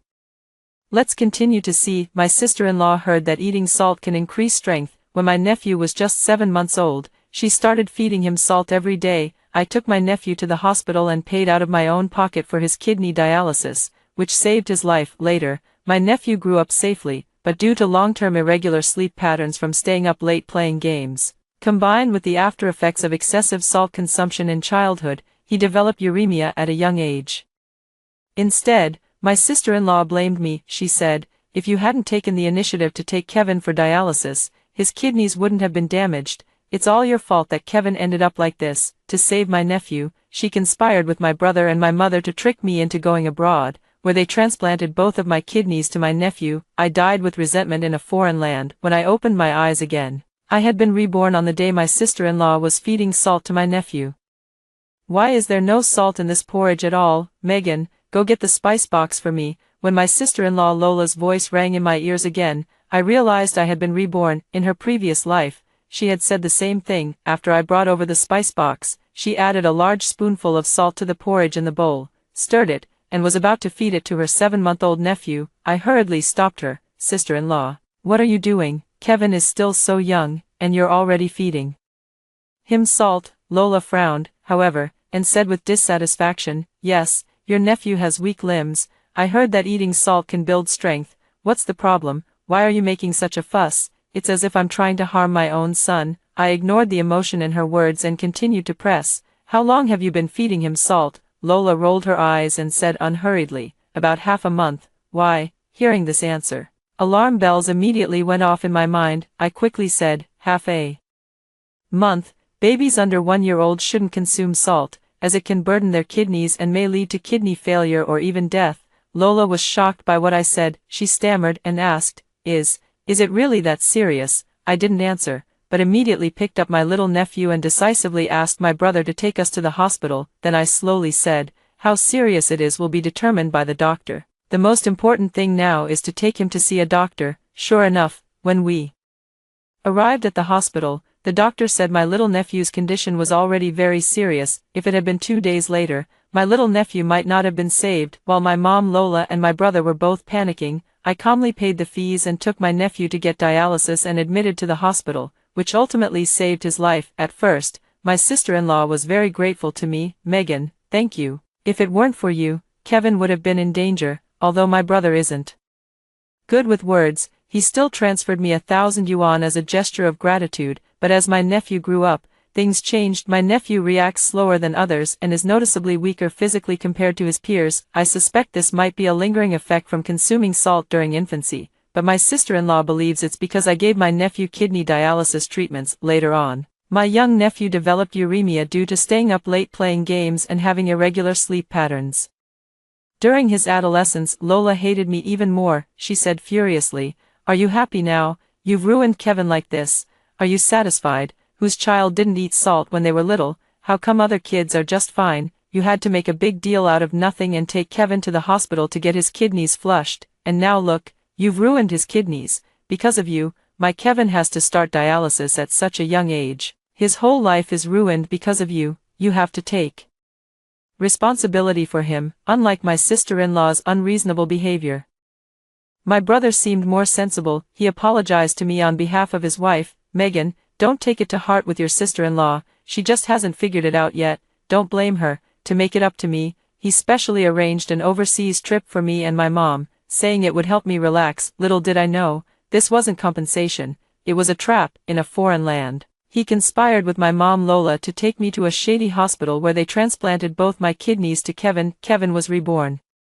While I died with resentment, fortunately, heaven gave me a second chance. This time, I decided to put away my kindness and respect others' fate. I played dumb. The spice box. What spice box? Lola said impatiently. The spice box for salt in the kitchen. It's right on the countertop. Me, countertop. What countertop? Lola's face twitched, and she no longer had the intention to boss me around, instead turning to order my mom, who was tidying up the house. Forget it, Mom, go get it for me. I did it on purpose. Of course, if I had fetched the salt for her and something happened to my nephew today, she might have blamed me for it. I've even thought of the lines for her. Why is it that Kevin never had any problems before, but suddenly got sick after eating the salt you gave him today? You must have deliberately harmed Kevin to make him like this. Ugh, just thinking about it is terrifying. After finally getting a second chance at life, I don't want to get involved in this mess again. After my mom brought over the spice box, my sister-in-law, just like in her past life, scooped out a spoonful of salt from it and stirred it into the porridge my nephew was about to eat. At this point, my mom spoke up with a troubled expression. Yueru, you're feeding Kevin so much salt every day. Won't it cause any health problems for him? Lola, however, didn't seem to care. What's the problem? Your grandson has no strength in his hands and feet. If I don't feed him salt, where will he get his strength from? Megan, you're a college student. Do you think I'm right? After speaking, both of them turned their eyes to me in unison. How could I possibly tell her? I don't want to relive the misfortune of my past life again. At this thought, I pursed my lips and said, Sister-in-law, I'm not a medical student. How would I know about this? You'd better make the decision yourself. Lola glanced at me sideways after hearing this, her face full of arrogance and disdain. And you call yourself a college student? You know even less than I do. The child needs to eat salt. With that, she took the spoonful of porridge from the bowl, blew on it, and began feeding it to her nephew. My mother still seemed a bit uneasy. She turned to me and asked again, Megan, I remember you had classmates in high school who studied medicine, right? Why don't you ask your classmates? So you couldn't drag me into this. And now you're trying to drag my classmates in too. I'd be too embarrassed to involve others in this. I frowned. Mom, I lost touch with my high school classmates long ago. Where am I supposed to ask for you? Besides, sister-in-law already said that eating salt is good for the child, yet you keep questioning it. Are you worried that sister-in-law, as a mother, would harm Kevin, or are you implying that she lacks the intelligence and judgment to make decisions? As soon as I said this, my mom immediately panicked. Lola even glared at my mom, her face filled with resentment. My mom quickly changed her words. That's not what I meant. After a long pause, she finally conceded. Fine, since your sister-in-law has already said so, let's just follow her suggestion. I have no objections. Only then did Lola seem satisfied. After that day, I left without a moment's delay. In addition to my essential daily necessities, I also brought my ID card, degree certificate, household registration page, and other documents, making sure everything was foolproof. After all, chaos was about to erupt at home, and to prevent them from pinning the blame on me, I had to be fully prepared. I had no intention of repeating the mistakes of my past life and giving them another chance to hurt me. Lola was naturally willing. After all, she had long been eager for me to leave so she could turn my room into her walk-in closet. The only one reluctant to see me go was my mom, because while I was at home, I would give her 1,000 yuan each month for household expenses. Once I left, it wouldn't be as easy for her to ask me for money, but seeing my sister-in-law's displeased expression, she had no choice but to agree. However, she still felt somewhat unwilling to let go. Just before I left, she held my hand and pleaded, Megan, it hasn't been easy for the family to raise you all these years. Once you're settled there, remember to help out at home. Your nephew is still young, and the family needs money for everything right now. Family members should help each other.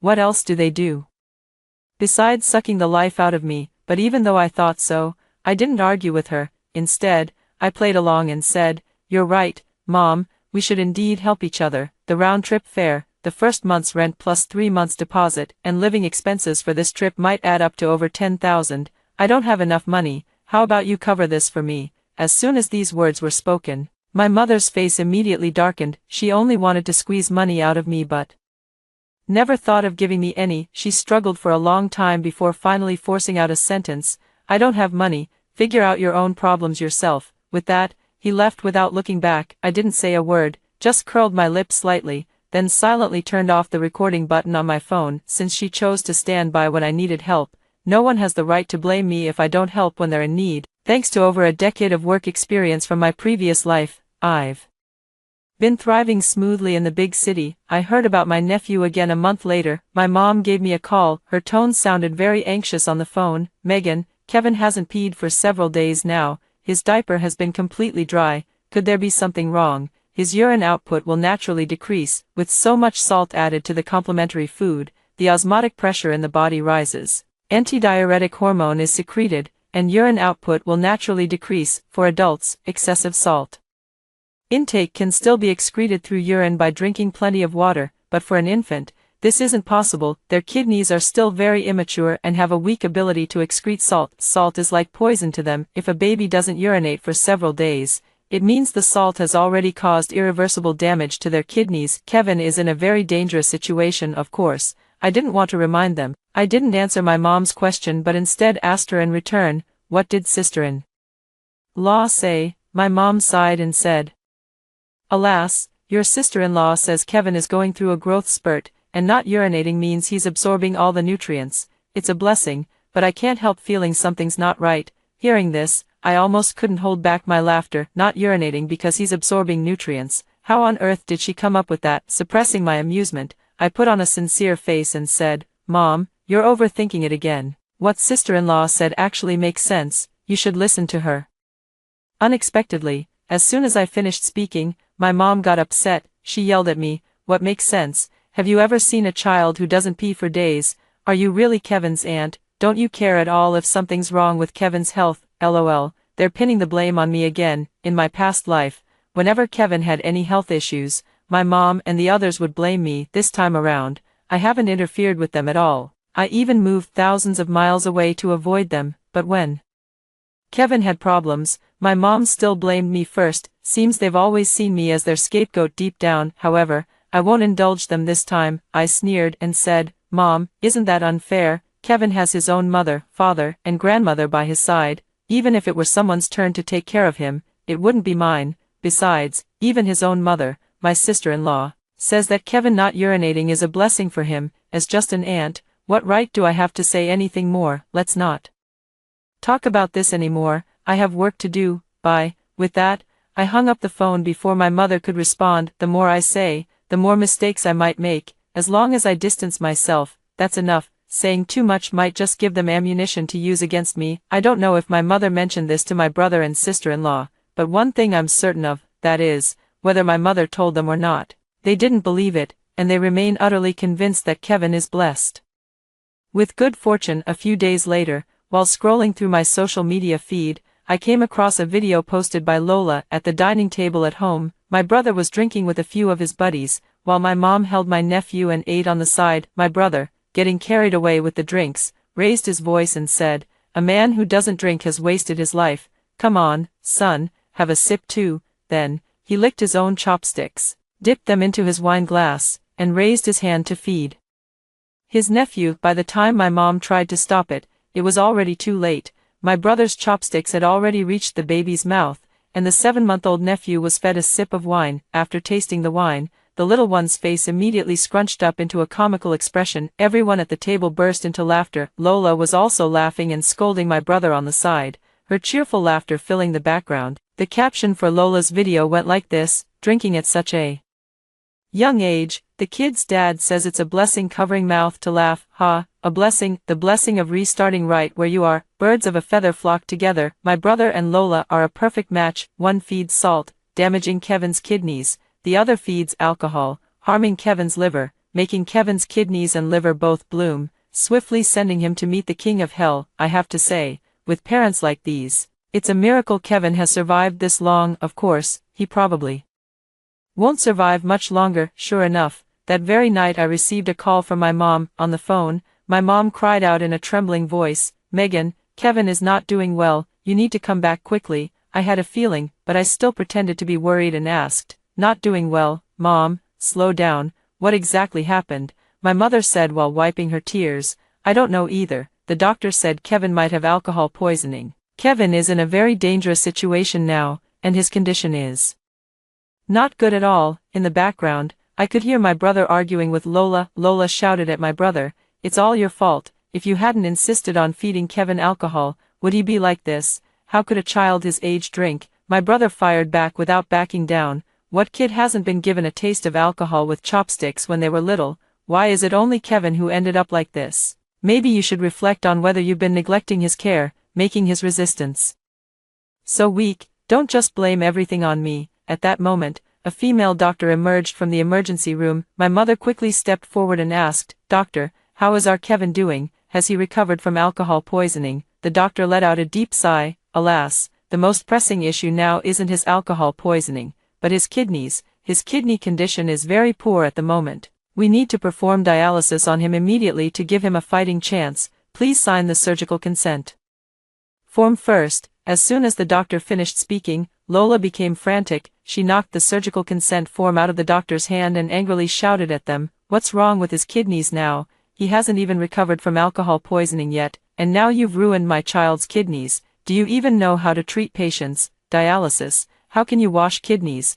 What if they get damaged? You're wrong. Is your hospital deliberately scamming us, lying to us about our child being sick to make us pay? What a heartless hospital." The doctor was shocked by the sister-in-law's behavior. Suppressing her anger, she explained, "The child has been diagnosed with hypernatremia. Have you been feeding him salt, and in large amounts?" Lola froze, but she quickly snapped back to reality and retorted, "So what if we did? Have you ever seen a child who doesn't eat salt?" Kevin was weak in his hands and feet. "Shouldn't I have fed him salt?" The doctor's patience had reached its limit. She asked sternly, "Who told you that babies need to eat salt? Infants under 1 year old require very little salt. The salt content in breast milk, eggs, and other foods is already more than enough to meet their needs. Adding extra salt will only increase the burden on their kidneys. The child's condition is critical now. If you keep making a scene like this, you'll only delay the treatment." Seeing this, even my brother, as foolish as he was, didn't dare to delay any further. "Doctor, we agree to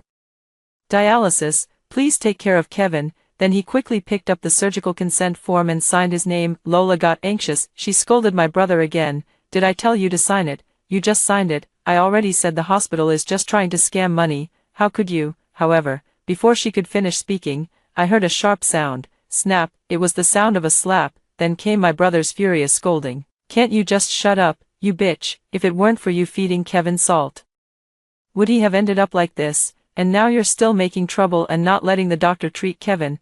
Are you trying to kill him on purpose? Are you even Kevin's real mother?" My sister-in-law was stunned by the slap. After a long pause, she finally snapped out of it and burst into wailing sobs. "Leo, how dare you hit me? You actually hit me over some female doctor. I'm more worried about Kevin's illness than anyone else. You never care about the child. It's always me who takes care of him, and now, when he's sick, you blame me instead. Are you even human?" She grew angrier as she spoke, and in the end, she actually lunged forward and started fighting with my brother. The phone was filled with the sounds of punches and kicks. My mom was so anxious she started crying. "Stop fighting, please stop fighting. What are you doing? Kevin is still in there, his life hanging by a thread, and you're fighting instead." After wailing for a while, she finally remembered me. She picked up her phone and sobbed to me, "Megan, come over right away. Your brother and sister-in-law are fighting, and you're the only one left who can make decisions.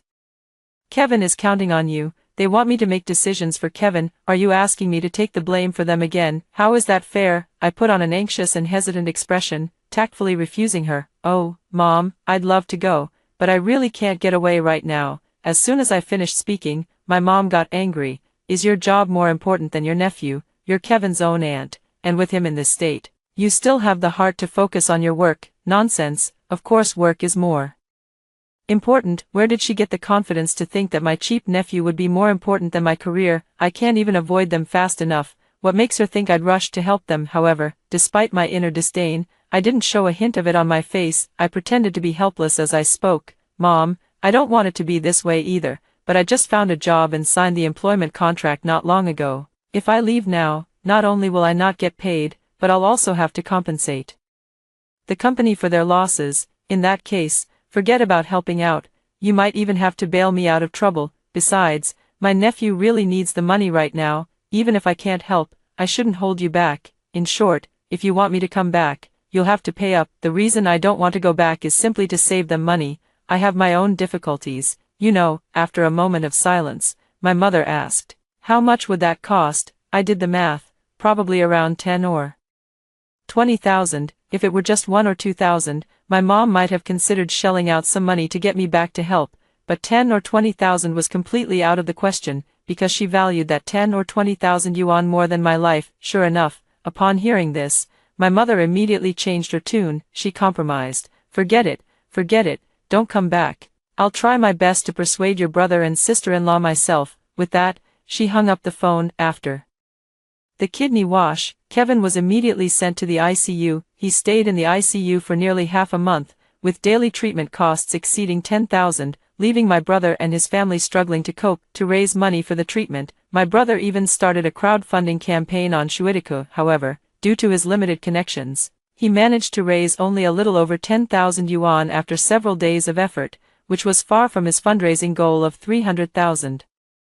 Later, he thought of me. 3 days later, I received a call from my brother. "Megan, are you tired from working outside? Is it hard?" A weasel giving New Year's greetings to a chicken harbors no good intentions. In my memory, whenever he shows concern for me, it's just setting a trap for me to fall into. I said cautiously, "I'm doing fine. What's up, bro?" My brother said with a laugh, "You don't need to work so hard as a girl. After all, you'll have to return to the family to take care of the children after marriage. For a girl, a good job is not as important as a good husband. Having a wealthy husband is what really matters." I finally understood what nonsense he was holding back. He's short on money and wants to sell me off for a dowry. I said calmly, "Bro, thanks for your concern, but I don't want to get married right now." My brother got agitated. "You silly child, why can't you take good advice? You're already 25, which practically rounds up to 30, aren't you worried about marriage? If you keep dragging your feet, you'll become an old maid. Who would want you then?" Then, the topic took a turn. "By the way, I know a high-quality young man, accomplished at a young age. He used to have a government job, but now he started his own business. He's a big boss in the catering industry, very manly. Why don't you two try getting to know each other?" After saying this, they added rather unnaturally, "I'm only doing this for your own good." I get it now. He had been in prison before, and after his release, he pushed a cart selling pancakes, with violent tendencies. I asked coldly, "So how much bride price did this pancake vendor, who's been to prison and loves to hit people, promise you?" My brother blurted out at first, 300,000, then suddenly became alert and said defensively, "Don't even think about touching this 300,000, let me tell you. This money is for your nephew's medical treatment, you can't take it away." Pretty ridiculous. He wants to sell me for money, yet tells me not to even think about that money. I sneered, "For 300,000, you'd sell me to such a scumbag? Leo,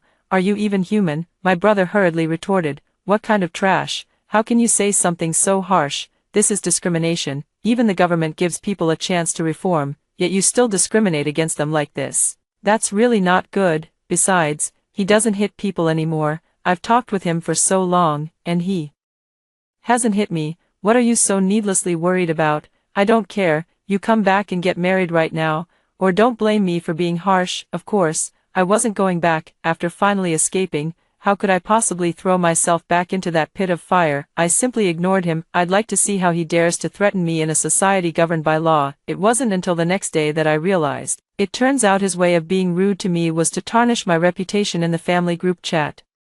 Megan and I are siblings by blood, but when Kevin had an accident, she didn't show any concern at all. She wouldn't even come back to see Kevin. My mom spent a lot of money to put her through college, but who would have thought she'd raise such an ungrateful wretch? When the family needed her, she didn't contribute a single penny, just living it up in the big city. Lola also chimed in, adding fuel to the fire. "Come to think of it, the reason Kevin got so sick is partly because of Megan. She's a college student, so she must know that babies shouldn't eat salt. But when she was at home, she didn't remind me and just let me feed Kevin salt. I suspect she did it on purpose to harm Kevin." "Mom, don't you think so?" As she spoke, she even pushed my mom forward, trying to make her a witness. My mother only said one sentence, "Sigh." I never expected Megan to turn out like this. She seemed to merely utter an unrelated remark without directly agreeing with my sister-in-law's words. Yet her statement carried more weight than anything else. She never imagined I would become such a selfish and malicious person, so any heinous act I commit now appears to have a logical precedent, because I am rotten to the core. Others would definitely believe her. After all, she's my mother. Who would think a mother would deliberately slander her own daughter? Moreover, although my mother favors sons over daughters, she has never shown the slightest hint of it in front of outsiders. To others, she might even seem to favor girls over boys, so when she said it, everyone believed her. Relatives took turns mocking me in the group chat. What a heartless child, so young yet so wicked. Susan worked so hard to raise her, never expecting to end up with such an ungrateful wretch. Even if she doesn't care, she should at least return the money spent on her college education to help Susan through this difficult time. Otherwise, it would be utterly unjust, right? At least return the college tuition money. At Megan, by the time I saw them, these condemning messages had already piled up to 99 plus. The relatives had only one goal, and that was to make me repay the money. However, my mom and the others were well aware that I currently had no money to give them, so she pretended to compromise a little. Sigh, how can parents and children hold grudges overnight? I'm not insisting that Megan pay up, I just want her to come visit me, my brother said sympathetically. My mom has been too upset recently because of Kevin. Her only wish now is to talk to my sister, but, sigh. What do you mean by, talk to her? Clearly, she just wants to use relatives to pressure me into going back so they can exchange me for a dowry. Sure enough, as soon as they finished speaking, the relatives became even more agitated. They criticized me relentlessly, leaving no room for redemption. It seemed like they wanted to tie me up and drag me back to my mom in the next second, forcing me to apologize to her properly. One call after another came in, all from those aunts and uncles in the group chat, all here to uphold justice for my mom. I ignored every single one, because I was busy gathering evidence, including the chat records from my university days when I asked my mom for living expenses while working part-time to support myself, only to be scolded by her, as well as screenshots of my monthly transfers to her after graduation, and the call recordings between me and my parents during this period. All sorts of evidence were compiled together. Then, when the atmosphere in the group reached its peak, I sent it out. The persona my mom had painstakingly built over the years instantly crumbled. Only then did the relatives realize that what my mother had said about me traveling every holiday during my college years was a lie. The truth was, I was working on assembly lines to earn my own living expenses. My mother's claim about raising daughters in luxury and sons in hardship was also false. The reality was that she had long prepared a wedding house for her son, while her daughter not only had no property but also had to contribute to household expenses every month. My mother's claim of missing me and wanting to see me was another lie. Her real intention was to trick me into returning home to marry a criminal in exchange for a dowry. They never expected me to keep all this evidence. Caught off guard, they were left speechless for a long time, unable to come up with any rebuttal. At this point, I turned my spearhead toward Lola again. Sister-in-law, you were the one who said children must eat salt to have strength. So why are you blaming me for not reminding you? It's true I'm a college student, but go ask any random college student on the street, how many of them would know that a 7-month-old baby shouldn't eat salt? Accusing me of deliberately harming Kevin is pure slander. After hearing my self-defense, the relatives' attitudes immediately changed. They weren't entirely on my mother's side to begin with. At most, they're just watching the show and incidentally standing up for the side with justice on their side. Before, it was my mom who had justice on her side.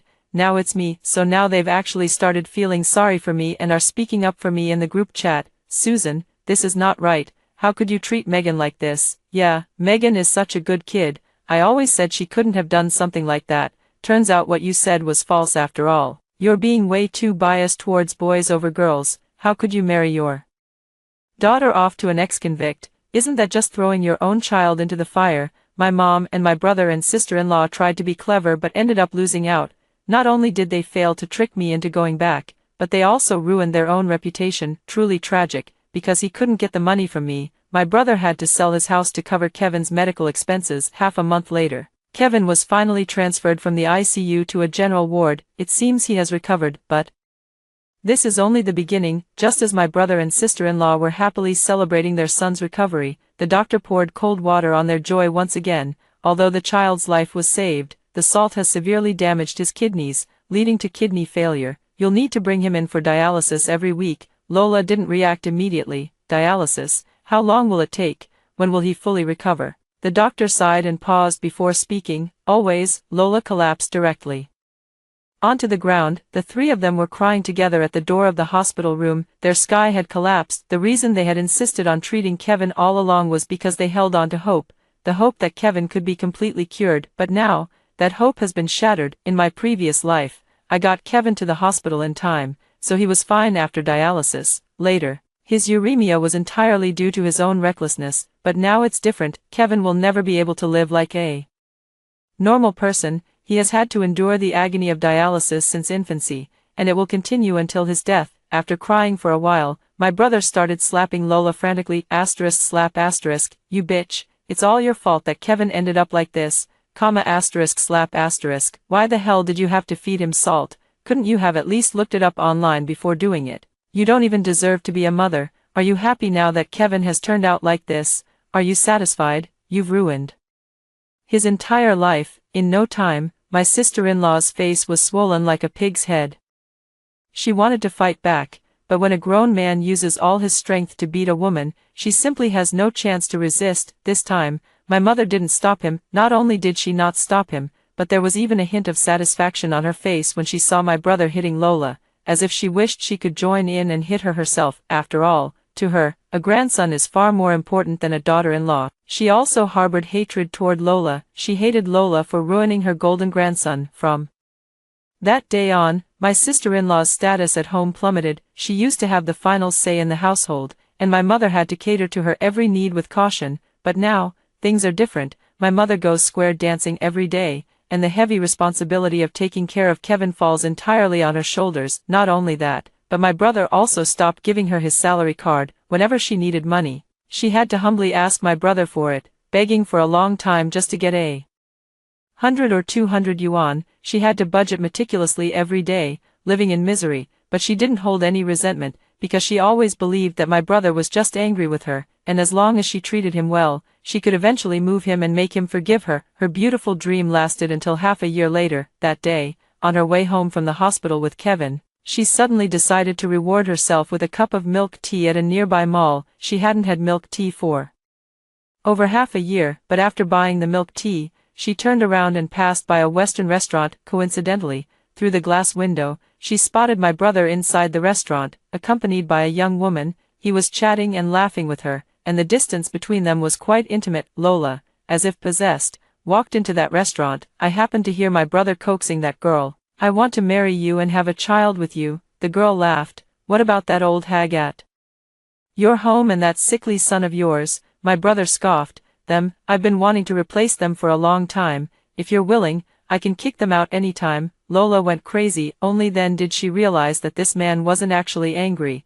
He had long since grown distant from her. While she was thinking about how to reform this man, he was contemplating how to get rid of her and abandon his own son. She went mad. She picked up a dinner knife from the nearby table and stabbed it straight into my brother's temple, stabbing him repeatedly. She cursed all the while. Scumbag, go die. My brother died on the spot. After stabbing my brother, she tried to stab the girl too, but was overpowered by her instead. She had no choice but to give up. Before long, the police arrived at the scene, and Lola was immediately taken into custody. In just one day, my mother lost her son, and her daughter-in-law was locked up in prison. The only thing left for her was my nephew, who required weekly dialysis and daily meticulous care. She no longer had time for square dancing, as just tending to Kevin's daily needs exhausted her completely. She started searching for me everywhere, but I made it clear to her that if she wanted alimony, she should sue me in court, and I would pay whatever the court ordered. Not a penny more. She began calling me an ungrateful wretch again, but this time, no one believed her anymore. Everyone thought she got what she deserved. Later, everyone said Lola had gone mad, because in court, she didn't defend herself at all. Instead, she kept shouting, "No, no, it's all Megan's fault that I became like this." She knew perfectly well babies shouldn't eat salt, yet she never reminded me in her entire life. She did it on purpose. I want to be reborn. I want to go back and save my Kevin, reclaim everything that's mine. It seems she has been reborn. The irony is, she doesn't regret the harm she caused me in her past life, only resenting me this time for not warning her. She never reflects on herself, always blaming others. This kind of selfishness is ingrained in their bones, but, rebirth, she must be overthinking it. How could fate possibly give a wicked person another chance to do evil? The reason she's been reborn now is simply to let her die with full awareness. This is her karma. In this lifetime, she, my mother, and my brother all got the retribution they deserved. As for me, I've embraced a new life, after breaking free from those vampire-like family members. Every single day has been incredibly peaceful, my career is going smoothly, and I have a few close friends in life. After work every day, it's all about eating, drinking, and having fun. This was something I wouldn't have dared to dream of in my past life. At that moment, my phone rang. It was a WeChat message. Should we have hot pot or barbecue later? I laughed. Let's go for hot pot. After hearing the stories above, what are your thoughts? Feel free to share your opinions in the comments section. Looking forward to hearing from you. If you liked this story, don't forget to like it, share it, and subscribe to my channel. See you next time.